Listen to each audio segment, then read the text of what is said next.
Alright, hello. I'm creating a multiplayer game that can be played from multiple perspectives. It's been a little bit since I have given any updates because I've been playing a lot of Kenshi and RimWorld. If you haven't heard of them, I will link them down in the description. In Kenshi, one of the major systems is a faction system where NPCs keep track of how their affiliated group has interacted with you in the past.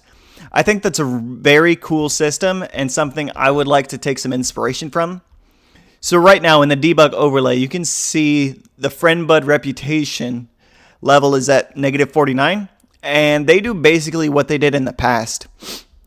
If I lower that value to -50 or less, they become hostile and target and attack me. I've implemented a single basic attack, but I still need to implement hitboxes, lowering player health, and what happens when health reaches 0. When I raise the player's reputation above -50, they go back to being neutral. This is a skeleton we can build upon in the future to give NPCs more flavor. Next, you can see this grass texture and shader was added. For this texture, I used one that was freely available with an open source license from Stay at Home Dev. I'll link that YouTube channel in the description.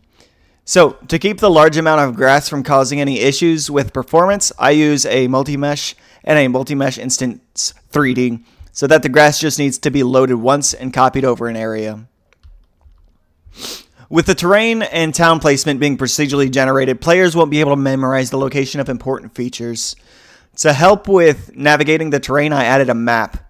So, if I open up the map, you can see oceans, landmasses, mountains, and towns. The previous terrain generation method was creating a map that was not very pleasant to look at. So I changed the terrain generation to use more natural looking geological processes. Rivers were causing some significant issues, so those were removed, and I will come back to them later. I may end up working on terrain and performance issues from now on until the end of time.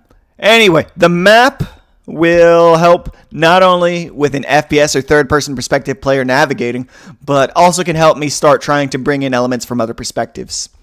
That's all I've got for now. If you like the video, please click that like button, and a subscribe would be appreciated if you want to follow our journey. Comments with feedback or suggestions on what you would like to see would also be greatly appreciated. Until next time, have a good one, and catch you later.